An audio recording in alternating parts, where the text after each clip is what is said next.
Hey everybody, hope you're doing well today. Thanks for sticking with me. Sorry for missing yesterday. Just needed a rest and most of today actually.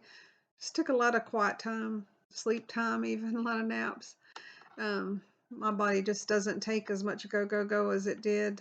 Um, Not wanting to talk too much about myself, but yeah, I was injured in different things in the military, and so like I've had quite a few medical procedures and so forth. But hey, I'm a fighter and I'm going. I just have to have some rest sometimes. So thank you so much for sticking with me. Um, so today is Palm Sunday. We have Palm Sunday, Passion Sunday, Holy Monday, Holy Tuesday, Holy Wednesday or Spy Wednesday, Monday, Thursday, which is people call Holy Thursday, and Good Friday, and Holy Saturday, and Easter Sunday, which is called Resurrection Sunday. So it's Holy Week. It's the beginning of Holy Week from Palm Sunday, Passion Sunday, leading to Easter Sunday, Resurrection Sunday. So I'm going to share a little bit each day, what I gleaned from the passages for this message. There've been a lot of wonderful movies and shows about it, and a lot of written about it as well for us all to kind of research and glean from as well. Um, all four Gospels mention this account, of course, because they were all there with him. And I'm going to read specifically the account written in the book of Matthew, chapter 21, verses 1 to 11. It's about Jesus's triumphant entry. As Jesus and the disciples approached Jerusalem, they came to the town of Bethpage on the Mount of Olives. Jesus sent two of them on ahead. Go into the village over there, he said.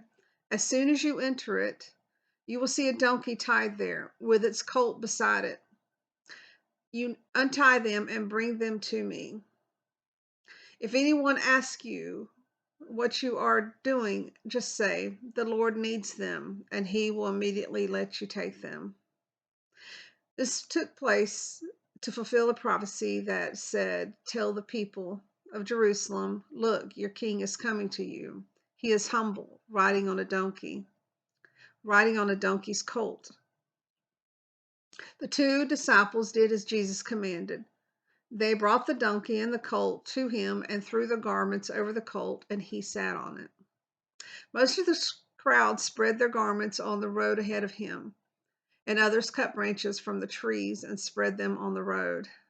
Jesus was in the center of the procession, and the people all around him were shouting, praise God for the Son of David. Blessings on the one who comes in the name of the Lord. Praise God in the highest heaven. The entire city of Jerusalem was in an uproar as he entered. Who is this? They asked, and the crowds replied, it's Jesus, the prophet from Nazareth in Galilee. Thanks be to God. There's so much to unpack in this passage. Imagine being the owner of that donkey and the colt, and their faith of letting the disciples take their donkeys, and then to see Jesus on it. What a sense of fulfillment they must have felt. That's a wonderful example of letting go of something of great value to you and seeing the return of that sacrifice on a level that you could not have ever dreamed of. I cannot fathom the emotions that Jesus was feeling that day, the thoughts that were running through his mind. He knew how negatively the Pharisees would look at his arrival in this manner. Seeing these people greet him in such a wonderful manner, but knowing how the majority of them would turn on him in just a few days. That had to be hard. Treating Jesus as many people treat someone famous today. We probably all have done this at some point. However, they were confused on what his kingdom was all about. And when we wrongly idolize famous people, modern day human today,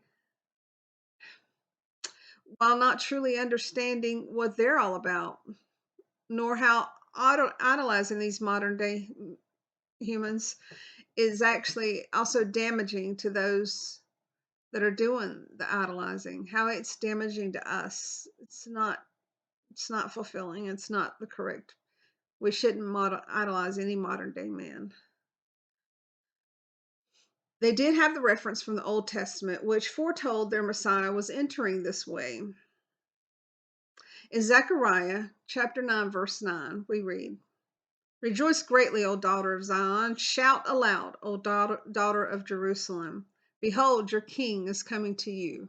Righteous and having salvation is he, humble and mounted on a donkey, on a colt, the foal of a donkey. Thanks be to God. Have you ever gone away for a while and those you cared about treated you differently when you returned? Was it awkward for you?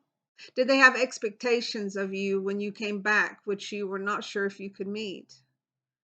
After home a while, did they start to treat you less than joyful after they realized you could not give them what they were expecting from you?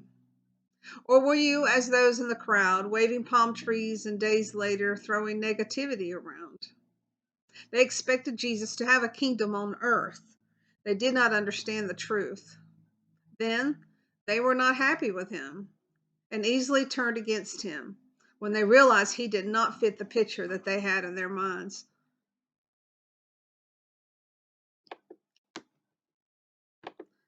Do you have expectations from Jesus which he has not met for you? Maybe his answer is not yet, not yet. Maybe his answer is no.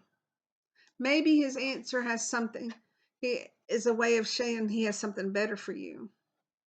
Do not simply give up and turn on him, as this crowd of Fairweather fans did.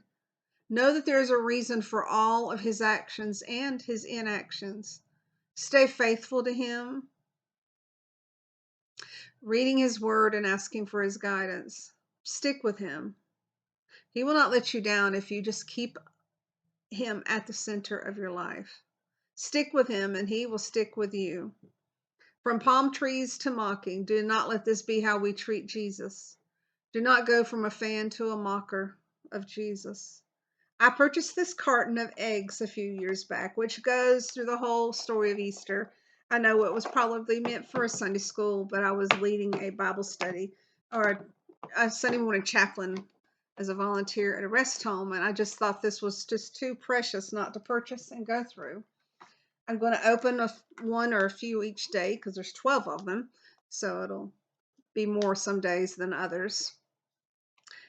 So today is the blue egg.